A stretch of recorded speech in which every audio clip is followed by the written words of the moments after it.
सकल गुरु अंतर्यामी श्री भारती राम मुख्य प्रणांतर्गत श्री लक्ष्मी वेदव्यासात्मक श्री सत्यभामा रुक्मिणी समेत श्री कृष्णने नमो नमः.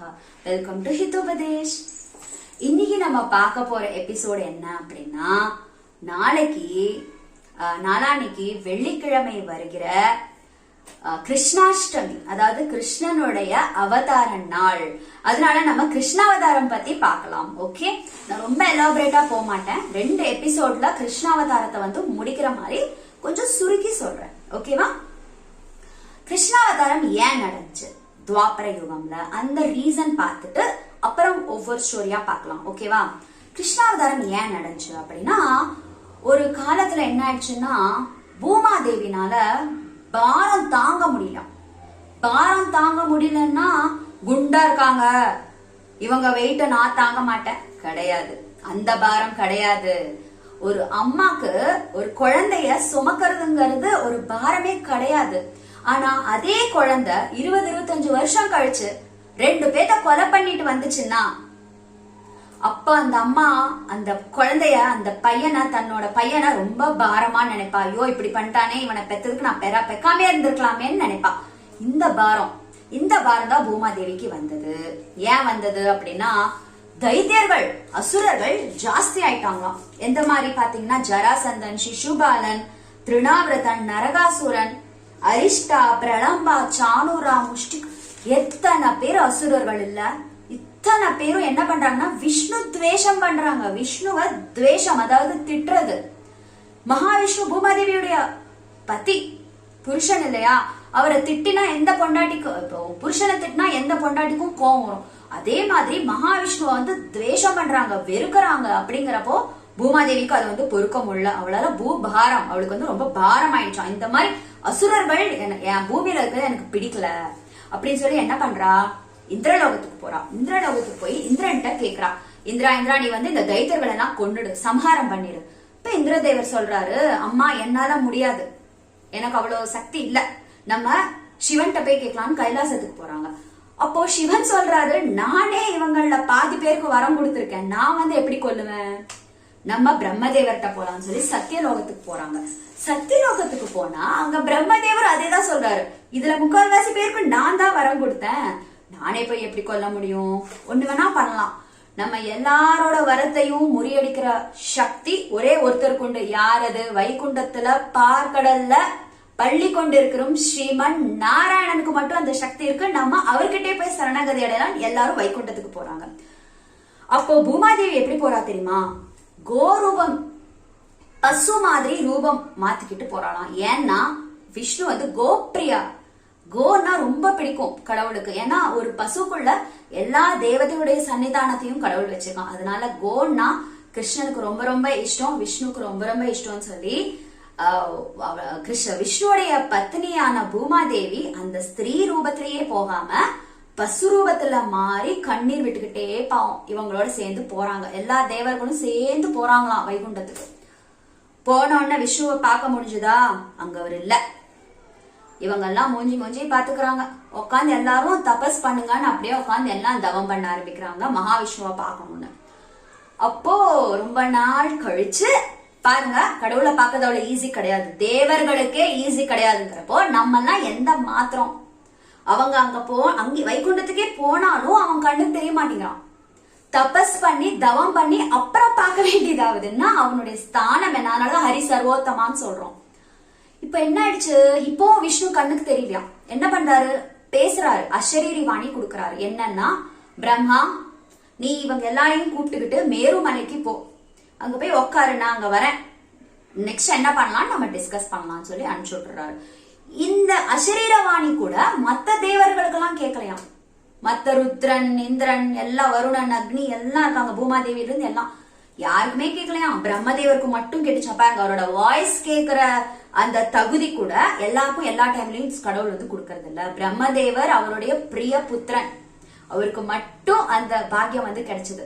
இப்ப பிரம்மதேவர் அந்த விஷயத்தை எல்லாம் இவங்களுக்கு சொல்லி எல்லாரையும் கூப்பிட்டு மேரு பர்வதத்துக்கு போறாரு.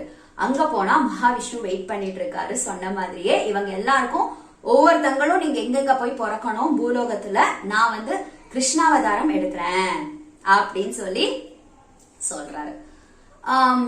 அப்ப பிரம்மதேவர்கிட்டயே கேக்குறாரு, நான் எங்க பிறக்கணும் என்ன பண்ணணும்னு சொல்லு. அவருக்கு தெரியாதா அப்படின்னா அவருக்கு தெரியும்.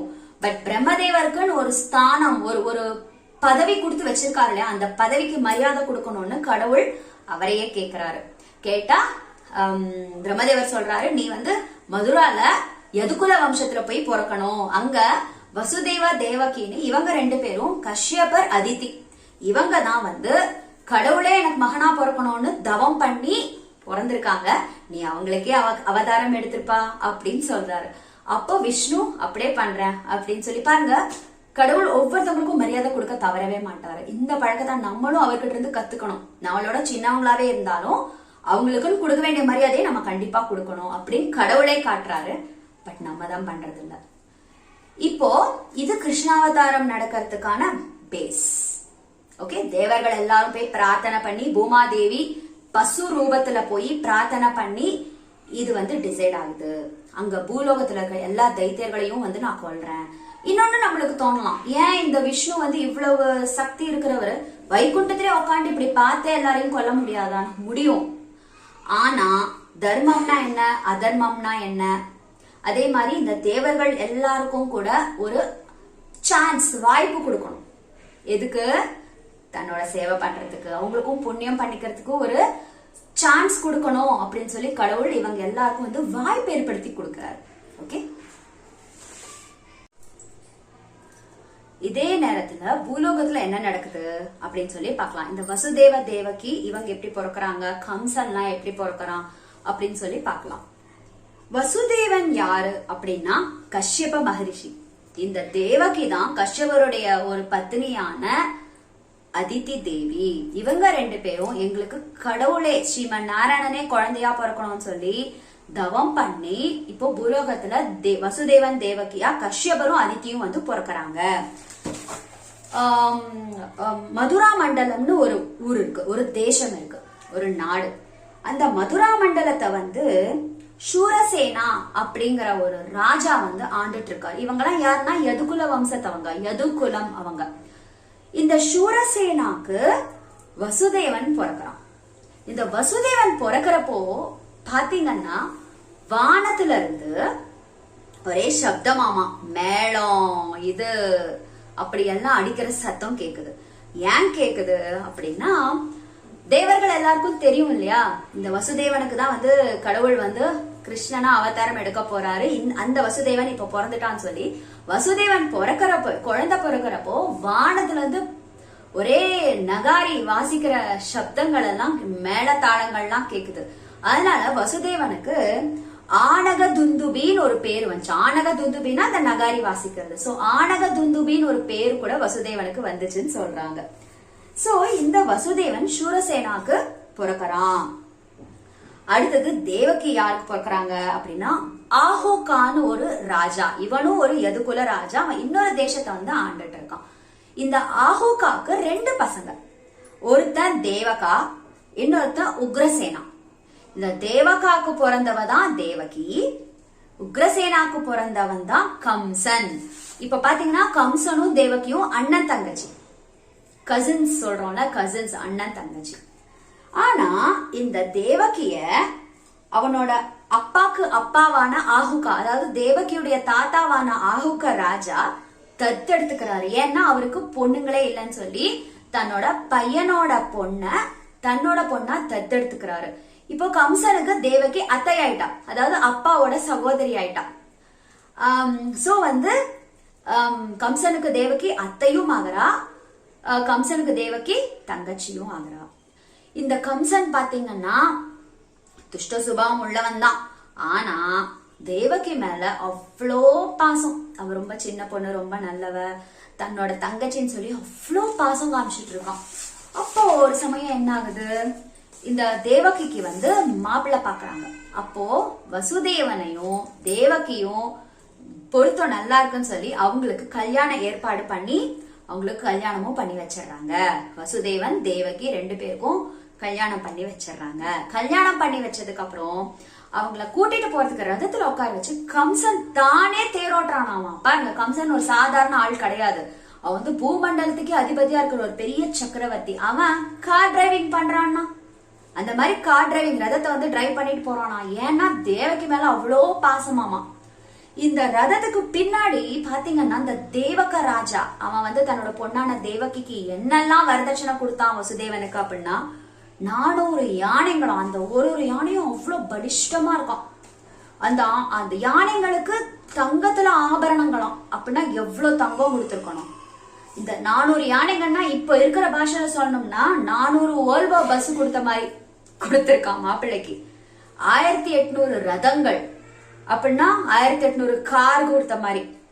15,000 குதிரைங்களாம். அந்த குதிரைங்களுக்கும் தங்க ஆபரணங்களாம் எல்லாம்.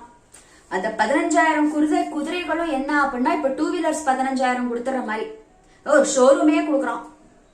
ஷோரூம்ல கூட இவ்வளவு இருக்காது. 200 அழகான குமாரிங்க, அதாவது தாசிகள் தேவகிக்கு வந்து அசிஸ்டன்ஸ். ஒவ்வொருத்தங்களும் வேலைக்காரங்கன்னா இப்ப அவங்க வந்து இப்படி கிழிஞ்ச துணி போட்டுக்கிட்டு தலையெல்லாம் இப்படி பண்ணிக்கிட்டு அப்படி இருக்க மாட்டாங்க. அவங்களும் அவ்வளவு அழகா தங்க ஆபரணங்கள் அலங்காரம் பண்ணிட்டு ரொம்ப அழகான இளம் யுவதிகள். அப்படி இத்தனை பேத்த தேவகிக்காக கொடுத்து அனுப்புறான். வரதட்சணைய வசுதேவனுக்கும் கொடுத்து அனுப்புறான். சந்தோஷமா போயிட்டு இருக்காங்க. கம்சன் அவ்வளோ சந்தோஷமா பாத்துக்கிட்டே ரதம் ஓட்டிட்டு இருக்கான். திடீர்னு மேல இருந்து ஒரு அசரீர வாணி வருது. என்ன அப்படின்னா, ஏ முட்டாளே, நீ யாருக்காக ஒரு ரதம் ஓட்டிட்டு இருக்க? உன் தங்கச்சி தேவகிக்காகவா? அவளுக்கு பிறக்க போற 8வது குழந்தை ஒன்ன கொல்ல போறான் அப்படின்னு அசரீரவாணி வந்துருச்சு. கம்சன் அதை ஓட்டிட்டு இருந்தவன் அதை அப்படியே விட்டுட்டான். கயிறு அப்படியே விட்டுட்டான். விட்டுட்டு தன்னோட வாழை உருவிட்டான். உருவி தேவகியோடைய தலை முடிய போய் புடிச்சிட்டான். புடிச்சு கத்தி வச்சுட்டான். வச்சு கொல்ல போயிட்டான். ஒரு நிமிஷம் யாருக்குமே எதுவுமே புரியல என்ன நடக்குதுன்னு சொல்லி. பாவம் வசுதேவன் முழிக்கிறாரு. என்ன பண்றது? காப்பாத்துறதை விட எப்படி காப்பாத்துறது? என்ன இந்த கம்சன் ஒரு முட்டாள் இல்ல, ஒரு துஷ்டன், அசுரன். இவன் அசுர சுபாவம் உள்ளவன். இவங்கிட்ட போய் நம்ம சண்டைக்கு போனா நம்மளே வெட்டி கொண்டுடுவான். அதனால இவன் நம்ம புத்தி சாதுரியத்துல வெல்லணும். சாம தான பேத தண்டம்னு சொல்லுவாங்க. சாம, அதுல ஃபர்ஸ்ட் திங் சாம. சாமனா என்னன்னா மிருதுவான வார்த்தைகள்ல நம்ம ஒருத்தவங்களை வந்து அவங்க கோவத்தை வந்து தணிக்கிறது அல்லது அவங்கள கன்வின்ஸ் பண்றது, இந்த மாதிரி சொல்லலாம். சோ அந்த சாமத்தை கையாளுறான். என்ன அப்படின்னா, கம்சா கம்சா வெயிட் கொல்லாத கொல்லாத, ஒரே நிமிஷம் நான் சொல்றேன், ஒண்ணு கேட்டுக்கோ கெஞ்சான். அப்ப கம்சன் என்னன்னு சொல்லு. ஆனாலும் அந்த முடிய புடிச்சிட்டு இருக்கிறது, அந்த வாழை வச்சுட்டு இருக்கிறது விடல. தேவகி கழுத்துல வச்சிருக்கான். முடிய இழுத்து புடிச்சிட்டு இருக்கான். கொல்றதுக்கு ரெடியா. அப்போ வசுதேவர் சொல்றாரு, இங்க பாப்பா, ஒரு நிமிஷம் அவசரப்படாத, நான் ஒன்னு சொல்லிக்கிறேன், கொஞ்சம் கேளு, அப்புறம் நீ முடிவு பண்ணிக்கோ. சரி சொல்லு அப்படிங்கிறான் கம்சன். சரி பாவம், புதுசா கல்யாணம் ஆயிருக்கு, ஏதோ சொல்றான், சொல்லட்டும். அப்போ வசுதேவர் சொல்றாரு, இங்க பாருப்பா, நம்ம பிறக்கும் போதே நம்மளுடைய மரணமும் நிச்சயமாய் தான் நம்ம பிறக்கிறோம். அந்த மரணம் வந்து மிருத்யும்பாங்க. மிருத்யுனா அந்த மரணம். அந்த மரண தேவத்தை நம்ம கிட்ட எப்படி இருப்பா அப்படின்னா, நம்ம பிறந்த உடனேயே நம்மளுடைய முதுகுல வந்து உக்காந்துப்பாளாம். ஓகே, அந்த மிருத்யு தேவன் வந்து உக்காந்துப்பான். நம்ம நடந்தா நம்மளோடய நடப்பான், நம்ம உக்காந்தா நம்மளோடய உட்காருவான், நம்ம சாப்பிட்டா நம்மளோடய சாப்பிடுவோம். இப்படி நம்ம கூடவே இருக்கான்ப்பா. நம்மளுடைய சமயம் வர்றப்ப நம்ம உயிரை வெளியே எடுத்துட்டு போயிட்டே இருப்பான். நம்ம பிறக்கும் போதே நம்மளுடைய மரண தேதியும் டேட் பிக்ஸ் ஆகிதான் பிறக்கிறோம். அப்படிங்கிறப்போ நீ வந்து இவளால மரணம் வரும், இவ குழந்தையால மரணம் வரும்னு ஒரு அசரீரிவாணி சொல்லிச்சுன்னு இப்ப கொல்ல போறியே. நீ எவ்வளவு பாசமான தங்கச்சி உனக்கு. இவ இவ்வளவு வருஷம் எப்படி பாசமா இருந்த, ஒரு நிமிஷத்துல எப்படிப்பா மாறின? ஒரு க்ஷணத்துல இது வந்து வருது. சடே ருஷ்டாஹா சடே துஷ்டாஹா ருஷ்டா துஷ்டா க்ஷணே க்ஷணே. அதாவது இந்த துஷ்டர்களோட புத்தி எப்படி இருக்கும்னா க்ஷணத்துக்கு மாறுமா, செகண்டுக்கு செகண்ட் மாறிட்டே இருக்கும். இதை பண்ணலாம், அதை பண்ணலாம், அவங்கள கொல்லலாம், இவங்களை அடிக்கலாம். எதுக்குன்னா நான் நல்லா இருக்கணும், நான் சுவார்த்தம், அதாவது செல்ஃபிஷ்மாங்கல்ல, சுயநலமா யோசிப்பாங்க. நான் நல்லா இருக்கணும், அதுக்காக நான் என்ன வேணா பண்ணுவேன், யார வேணா கொல்லுவேன், அடிப்பேன், சாவடிப்பேன், ஒத்தப்பேன், என்ன வேணா பண்ணுவேன். அந்த எக்ஸ்ட்ரீம் தான் க்ஷணத்துக்கு அவங்க துஷ்டர்களோட புத்தி மாறிக்கிட்டே இருக்கும். இவங்கிட்ட ரொம்ப கேர்ஃபுல்லா பேசணும்னு வசுதேவர் அவனை வந்து சமாதானப்படுத்த ரொம்ப ட்ரை பண்றாரு. அதே மாதிரி அப்படியே இன்னொன்னு சொல்றாரு. அவன் இன்னும் விடல. அந்த தேவகிய முடி புடிச்சிட்டு இருக்கிறதையும் கத்தி வச்சிட்டு இருக்கிறதும் விடல. அவன் கேட்கவும் இல்ல, அவன் சொல்றத அப்படியே கேட்டுட்டு இருக்கான். பட் விட மாட்டேங்கிறான். அப்ப இவர் சொல்றாரு, இங்க பாருப்பா, ஒரு புழு இருக்கு. அந்த புழு ஒரு புல்லு மேல இப்படியே போயிட்டு இருக்கு. அங்க என்ன வேணுமோ சாப்பிடுது. சாப்பிட்டுட்டு அந்த புல்லை விட்டுட்டு அடுத்த புல்லுக்கு போகுது. அங்கேயும் போயிட்டே இருக்கு, கொஞ்ச நேரம் அங்கேயே இருக்கு, அப்புறம் அதையும் விட்டுட்டு அடுத்த புல்லுக்கு போகுது. இப்படி புல்லு விட்டு புல்லு மாறிட்டே போயிட்டு இருக்கும், புழு ஒரே இதுல இருக்காது. அதே மாதிரிதான் இந்த தேகத்துல இந்த ஜீவன் அப்படிங்கிறது, ஒரே தேகத்துல இந்த ஜீவன் இருக்கிறது இல்ல, ஒரு இந்த தேகத்துல இருக்கும், அடுத்த இந்த தேகத்தை விட்டு அடுத்த தேகத்துக்கு போகும், அதை அடுத்த விட்டு அடுத்த, இப்படி மாறி மாறி அந்த புழு எப்படி புல்லு விட்டு விட்டு அடுத்தடுத்த புல்லுக்கு போகுதோ, இந்த நம்ம தேகத்துக்குள்ள இருக்க இந்த ஜீவனும் ஒரே தேகத்துல இருக்கிறது இல்லப்பா. வயசு ஆக ஆக அதோடைய இது தாங்க முடியாம, அது வந்து அந்த தளர்ச்சி இதெல்லாம் தாங்க முடியாம கடவுளே அந்த ஜீவனை எடுத்து ஒரு புது உடம்ப கொடுக்குறான். புது ட்ரெஸ், நம்ம இப்ப பழைய ட்ரெஸ் கழட்டி போட்டு புது ட்ரெஸ் போட்டுக்கிற மாதிரி பழைய தேகத்தை தூக்கி போட்டு நம்ம புது தேகத்துக்குள்ள போறோம். இதுல எதுக்கு பயந்துக்கணும், இதுல எதுக்கு நீ வந்து டென்ஷன் ஆகுற? சாவுங்கிறது எப்படி வேணா வரும்பா, இதனாலதான் வரும் இவங்களாலதான் வரும்னு நீ வந்து இது பண்ணாத. சாவ, அதுவும் இல்லாம சாவ வந்து யாராலுமே தவிர்க்கவே முடியாது, அதுக்கு பயந்து நம்ம எங்கோ போகவும் முடியாது. ஏன்னா நம்ம முதுகலையே இருக்குன்னு சொல்றப்ப நம்ம அதை விட்டு எங்க போவோம்? இப்படி எல்லாம் சொல்றான், அவன் காதலே வாங்கிக்கல, இன்னும் டைட் புடிச்சு இன்னும் இருக்கிறான்.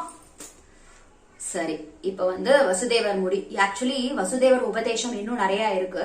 நான் இங்க டைம் இல்லைன்னு ஜஸ்ட் ஒரே ஒரு அந்த புல்லு விஷயத்த சொல்லி கம்பேரிசன் சொல்றேன், அதை மட்டும் சொன்னேன். இன்னும் நிறைய இருக்கு, நான் செப்பரேட் இன்னொரு எபிசோடு எடுக்கிறேன். வசுதேவன் கம்சன் நடந்த அந்த உபதேசம் ரொம்ப பியூட்டிஃபுல்லா இருக்கும் அவர் சொல்றது. இப்ப நம்மளுக்கு டைம் இல்லை, அதனால நான் சொல்லல. முக்கியமானது மட்டும் கவர் பண்ணிட்டு போறேன். சொன்னதை கேட்கல. அப்போ வசுதேவர் வந்து யோசிக்கிறாரு, ஓ இவனை எப்படி சாமர்த்தியமா இது பண்றதுன்னு தெரியலையே அப்படின்னு யோசிச்சுக்கிட்டே மனசுல வந்து பயம் இருக்கு, வருத்தம் இருக்கு. பட் அதை வெளியவே காமிச்சுக்காம சிரிச்சுக்கிட்டே ஹேண்டில் பண்றாரு அந்த சிச்சுவேஷனை. ஓகே, சாமா முடிஞ்சிருச்சு, அதாவது அமைதியா சொல்றது, அது அவன் கேட்கல. அடுத்தது தானம், சாம தான பேத தண்டம், தானம் ட்ரை பண்ணலாம் அப்படின்னு சொல்லி, தானம் என்ன அப்படின்னா எதையாவது தானம் கொடுத்து அவங்களை கன்வின்ஸ் பண்றது, அந்த இதுக்கு வராரு. சரி கம்சா, நான் இன்னொன்னு சொல்றேன் கேக்குறியா? என்னன்னா அசரீரிவாணி என்ன சொல்லுச்சு, தேவகிக்கு பிறக்கிற 8வது குழந்தைனாலதான் உனக்கு வந்து சாவுன்னு சொல்லுச்சு. இப்ப முதல் குழந்தை, 2வது குழந்தை, 3வது குழந்தை எல்லாம் என்ன பண்ணுச்சு? அதெல்லாம் உன்னை எதுவுமே பண்ணக்கூடாது இல்ல, சோ அவளை விட்டுரு அப்படின்னு சொல்ற. கம்சன் விடல. ஓகே, அப்போ தானம் நம்ம இப்ப கரெக்டா சொல்லிடலாம் அப்படின்னு சொல்லி முடிவு பண்ணி, சரிப்பா உனக்கும் வேணாம் எனக்கும் வேணாம், நான் எனக்கு பிறக்கிற குழந்தைங்களை உனக்கே கொடுத்துறேன், சத்தியம், நான் வந்து சொன்ன வாக்க மீற மாட்டேன், சத்தியம், நான் எனக்கு பிறக்கிற ஒரு குழந்தைய நான் உனக்கே கொடுத்துறேன், நீ அதை என்ன வேணா பண்ணிக்கோ, இப்போ உனக்கு சந்தோஷமா, இது அக்ரிமெண்ட் ஓகேவான்னு சொல்றாரு. இப்போ கம்சன் வந்து ஒத்துக்கிறான். ஓகே, நீ சொன்னது கரெக்ட், முதல் 2வது குழந்தை எல்லாம் என்ன பண்ண போதுன்னா 8வது குழந்தை தானே, அண்ட் நீயும் கொண்டு வந்து கொடுத்துறேன்னு சொல்ற, கொண்டு வந்து கொடுத்துரு, இப்ப நான் உங்களை வெட்டுறேன்னு விட்டுறான் பெரிய மனசு பண்ணி. இப்ப வசுதேவனுக்கு என்ன மாதிரி சிச்சுவேஷன் அப்படின்னா, எதையாவது பண்ணி தன் உயிரையும் தேவகி உயிரையும் காப்பாத்தி ஆகணும். அதுக்கு எந்த எக்ஸ்ட்ரீமுக்கு வேணா நம்ம போலாம், பட் நம்ம புத்திசாலித்தனமா செயல்படணும். அந்த சிச்சுவேஷனை எப்படி ஹேண்டில் பண்றாருன்னா வசுதேவர் நிஜமா பாவம், எவ்வளவு டென்ஷன் எவ்வளவு பயம் உள்ள இருந்திருக்கும், அதை வெளியே காமிச்சுக்காம சிரிச்சுக்கிட்டே பேசுறாரு கம்சன். ஏன்னா இவன் ஒரு பைத்தியக்காரன், ஒரு துஷ்டன், இவன் என்ன வேணா பண்ணிடுவான் நம்ம ரியாக்ஷனை பார்த்து. அதனால பாவம் முகத்தை அமைதியா வச்சுக்கிட்டே தான் இத்தனையும் பேசிட்டு இருக்காரு. இப்போ ஒரு வழியா கம்சன் விட்டுட்டான். இப்ப என்ன ஆயிடுது, விட்டதுக்கு அப்புறம் 1 வருஷத்துக்கு அப்புறம் குழந்தை பிறக்குது.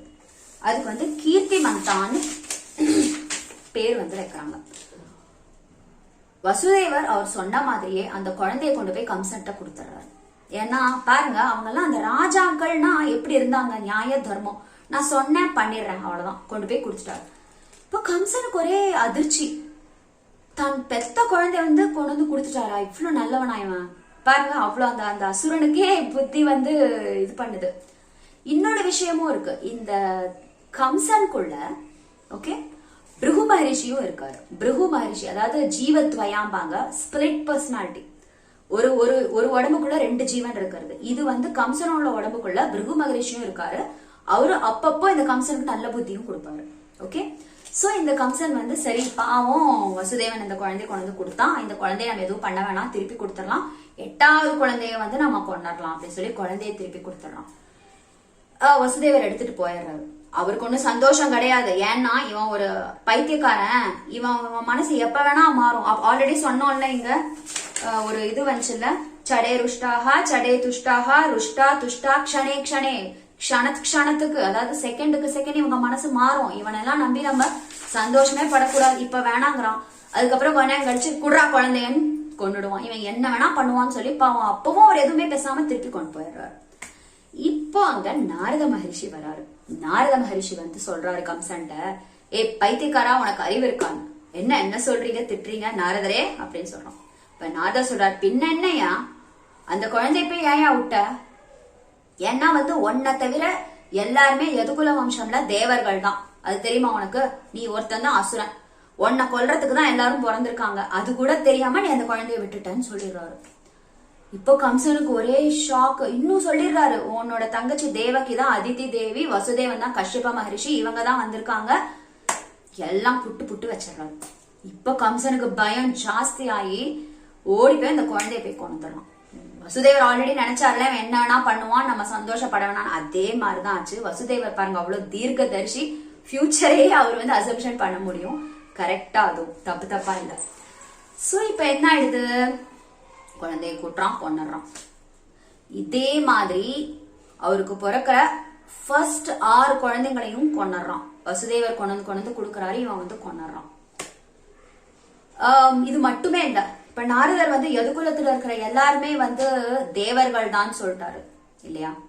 தேவர்கள்னு சொன்னதுனால இவன் என்ன பண்ணிட்டான் தெரியுமா, யதுகுல வம்சத்துல எல்லாரையும் மதுரால இருந்து துரத்தி விட்டான். நீங்க ஓடுங்க, எங்க வேணா ஓடி போயிடுங்க, அடிச்சு உதச்சு துரத்தி, பாவம் அவங்க எல்லாம் எங்க போறது பாருங்க, அவனுடைய சொந்தக்காரங்களையே அவன் துரத்தி விட்டுறான்.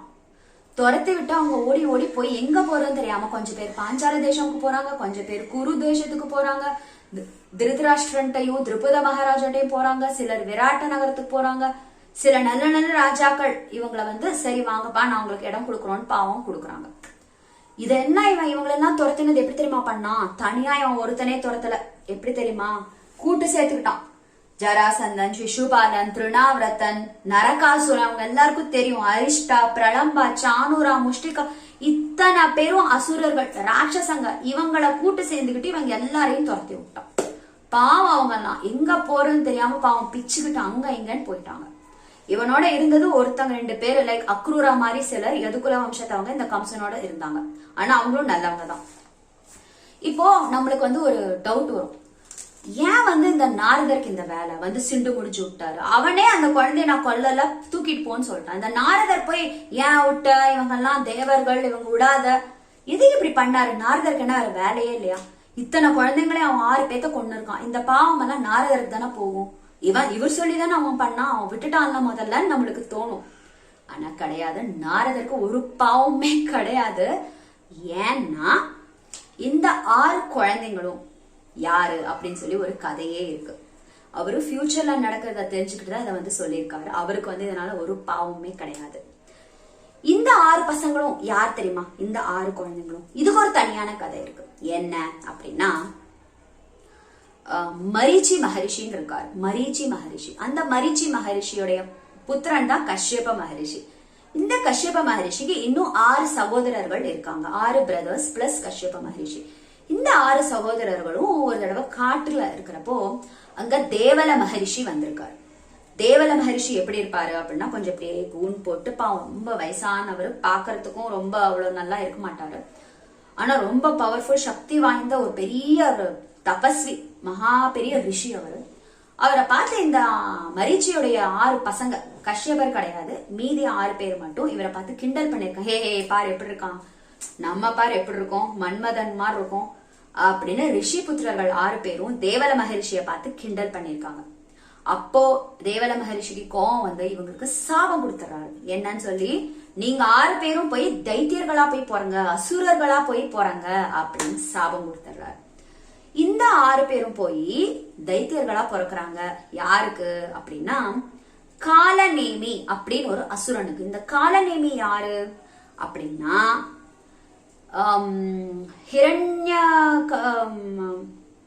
ஒரு நிமிஷம், ஹிரண்யாக்ஷகன், ஹிரண்யகசிபு தெரியும் இல்லையா? ஹிரண்யகசிபு பிரகலாதனோட அப்பா. ஹிரண்யாக்ஷகன் அவரோட தம்பி. இந்த ஹிரண்யாக்ஷகனோட பையன் தான் காலநேமி. இந்த காலநேமிக்கு இந்த 6 பேரும் பசங்களா போய் பிறக்கிறாங்க.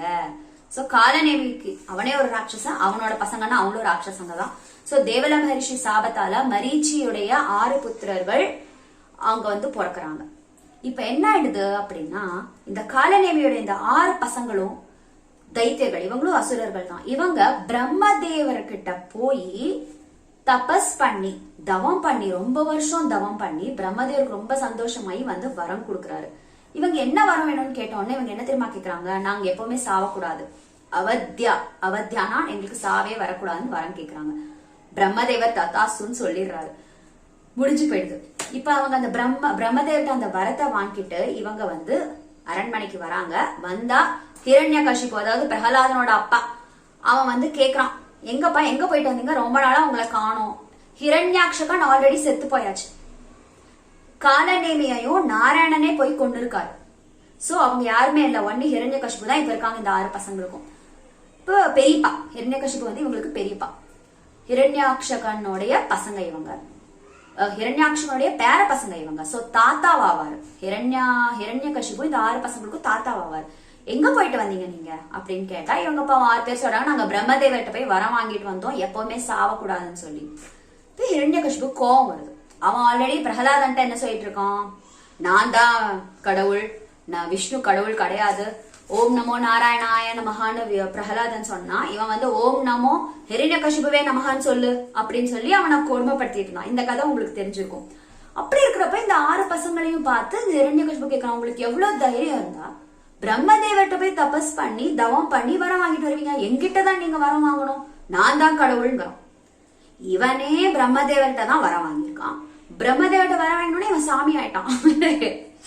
இப்போ இந்த 6 பசங்களுக்கும் ஹிரண்யகசிபு சாபம் கொடுக்கான். பாருங்க என்னன்னா, உங்க அப்பா காலநேமி கையாலேயே நீங்க சாவுங்க. இப்போ வந்து நம்மளுக்கு ஒரு கன்ஃபியூஷன் வரும், பிரம்மதேவர் என்னமோ நீங்க சாக வேண்டாம்னு வரம் கொடுத்துட்டாரு, ஹிரண்யகசிபு என்னவோ நீங்க உங்க அப்பா காலநேமி கையால சாவுங்கன்னு சாபம் கொடுத்துட்டான். இப்ப இவங்க சாவ போறாங்களா சாவ மாட்டாங்களா அப்படின்னு சொல்லி நம்ம பார்க்கலாம். இப்போ இந்த 6 பேரும் என்ன பண்ணிடுறாங்க அப்படின்னா, பூமியோடைய கர்ப்பம், அதாவது கீழே பாதாள லோகத்துக்கு போய் படுத்துக்கிறாங்க, ஒரு குகைக்குள்ள போய் படுத்துறாங்க. இப்ப என்ன ஆயிடுது அப்படின்னா, ரெண்டுமே நடக்கணும் இல்லையா, பிரம்மதேவரோட வரமான சாவக்கூடாதுங்கிறதும் இருக்கணும், ஹிரண்யகசிபு நீங்க காலநேமி கையால இறந்து போங்க, உங்க அப்பா காலநேமி கையாலே நீங்க செத்துருங்கன்னு சாபம் கொடுத்துட்டோம். இதையும் பண்ணணும்னு விஷ்ணு நினைச்சாரு. ஏன்னா வந்து ஹிரண்யகசிபு சாபம் கொடுத்தனால அவனுடைய புண்ணியங்கள் கம்மியாகும், அப்ப அவனை அடிக்கிறதுக்கு வசதியா இருக்கும் அப்படின்னு சொல்லி விஷ்ணு வந்து இச்சப்பட்டு மகாவிஷ்ணு நினைச்சு அவருடைய பத்னியான மகாலட்சுமியுடைய ஒரு ரூபமான ஸ்ரீ துர்கா, அந்த துர்கா தேவிய கூப்பிட்டு, அதாவது லோக மாயாம்பாங்க, இவ வந்து நம்மளுக்கு மாயை மோகம் உண்டு பண்றவ, அவளும் மகாலட்சுமியுடைய ஒரு அவதாரம் தான், ரூபமே தான் அது.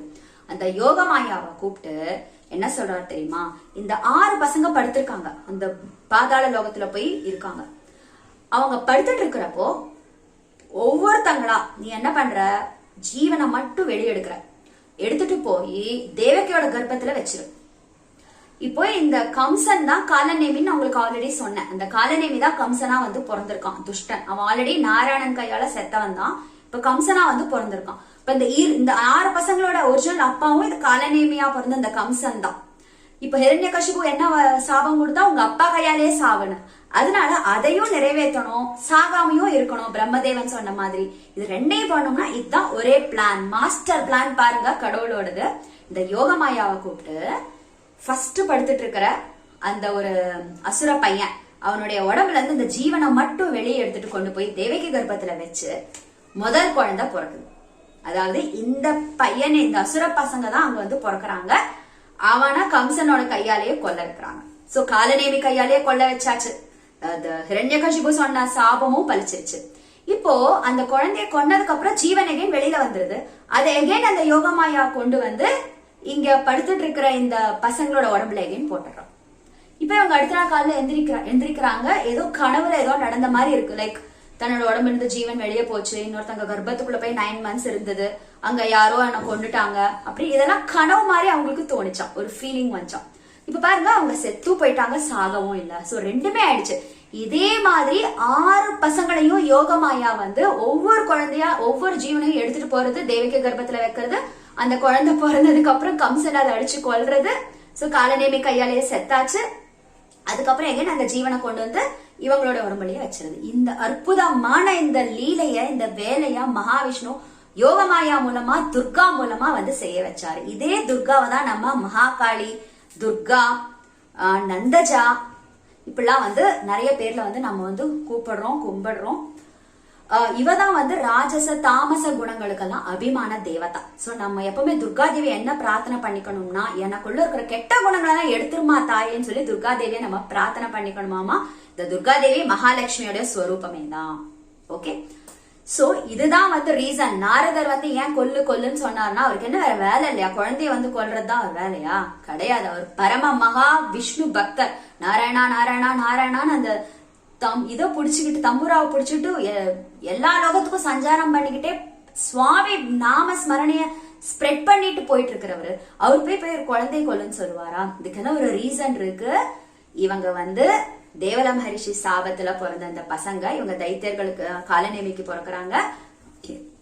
ஹிரண்யகசிபுடைய சாபத்தினால இவங்க வந்து காலநேமி கையாலே எகைன் சாவணுங்கிற ஒரு ரீசன் இருக்கிறதுனால இவங்களை வந்து தேவிக்க கர்ப்பத்துல கொண்டு போய் வச்சு கம்சன் கையாலேயே கொண்டு போய் எகைன் அந்த பசங்க என்ன பிரம்மதேவர் வரும் இருக்குல்லையா, அவங்க சாவ மாட்டாங்க. அதாவது அந்த கல்பம் முடியற வரைக்கும் சாவ மாட்டாங்க, அவ்வளவுதான். இது சாவ மாட்டாங்கன்னா எப்பவுமே சாகாம யாருமே இருக்க மாட்டாங்க. பிரளயத்தப்போ மகாவிஷ்ணு தவிர, மகாலட்சுமி தவிர எல்லாரையும் அவர் வந்து முழுங்கிடுறாரு. பிரம்மதேவரையே முழுங்கிடுறாருங்கிறப்போ இந்த அசுர பசங்கள்லாம், அந்த ரிஷி பசங்கள்லாம் எந்த மாத்திரம் அப்படிங்கறத நம்ம வந்து புரிஞ்சுக்கணும். அந்த கல்பம் முடிகிற வரைக்கும் இருப்பாங்கன்னு அர்த்தம், அவ்வளவுதான். சோ இந்த வரமும் நின்றுச்சு. இந்த பசங்களை, இந்த 6 குழந்தைங்களை கொன்னதோடைய ரீசன் என்ன அப்படின்னா, இந்த ஹிரண்யகசிபுவோட சாபத்தினால மகாவிஷ்ணுவும் யோகமாயாவும் சேர்ந்து பண்ணின இந்த மாஸ்டர் பிளான் அப்படிங்கறத நம்ம தெரிஞ்சுக்கணும். இதுல நாரதருடைய பங்கு என்ன அப்படின்னா, விஷ்ணுவோடைய ஆக்ஞையினாலதான் இந்த வேலையெல்லாம் வந்து இந்த கம்சன் வந்து பண்ண வைக்கிறாரு. அந்த கம்சனுக்கு அது கூட தெரியல. பட் வசுதேவருக்கு மட்டும் நினைச்சுக்கிறாரு, நம்மளுடைய பொறப்பு இறப்பு எதுவுமே நம்ம கையிலே கிடையாது. மேபி 8வது குழந்தை இந்த கம்சனை கொல்லவும் செய்யலாம். அதனால நான் சகிச்சுக்கிறேன், கடவுளுடைய விருப்பம் என்னவோ அதுவே நடக்கட்டும்னு பாவம் ரொம்ப சகனையோட எல்லாத்தையுமே வந்து தாங்கிக்கிறாரு. சோ இந்த 6 குழந்தைங்களும் யாரு அப்படிங்கிற விவரம் உங்களுக்கு வந்து தெரிஞ்சிருக்கும். இந்த கதையிலே அதுவும் சேர்ந்து வரனால அதையும் சொல்லிட்டேன். அடுத்தது 7வது 8வது குழந்தைகள் எவ்வளவு வந்து இன்ட்ரெஸ்டிங் ஸ்டோரி அடுத்த எபிசோட்ல நான் சொல்றேன். ஏன்னா நாளானிக்கு கிருஷ்ணாஷ்டமி வெள்ளிக்கிழமை வருது. அதுக்குள்ள வந்து கிருஷ்ணாவதாரம் சொல்லி முடிக்கணும்னு ஒரு பிரயத்தனத்துல நான் ட்ரை பண்ணிட்டு இருக்கேன். சோ இது ஒரு எபிசோட் பிளஸ் இன்னொரு எபிசோட்ல நான் முடிக்கிறதுக்கு ட்ரை பண்றேன். ஐ ஹோப் உங்களுக்கு இது பிடிச்சிருக்கும்னு நினைக்கிறேன். ஏதாவது ஃபாஸ்டா சொல்லியிருந்தேன்னா மன்னிச்சிருங்க. உங்க ஃப்ரெண்ட்ஸ் ரிலேட்டிவ்ஸ் எல்லாருக்கும் ஷேர் பண்ணுங்க. வீட்டுல உங்க குழந்தைங்களுக்கு எல்லாமும் சொல்லி கொடுங்க. இப்பெல்லாம் கத்துக்கிட்டாங்கன்னா அவங்க லைஃப் லாங் அவங்க மைண்ட்ல எல்லாமே இருக்கும். நல்லா ஞாபகத்துல வச்சிருந்து எப்பவும் தர்ம மார்க்கத்திலேயே இருப்பாங்க. ஓகே, சோ அடுத்த எபிசோட்ல அகைன் நான் உங்களை மீட் பண்றேன். சர்வம் ஸ்ரீ கிருஷ்ணா.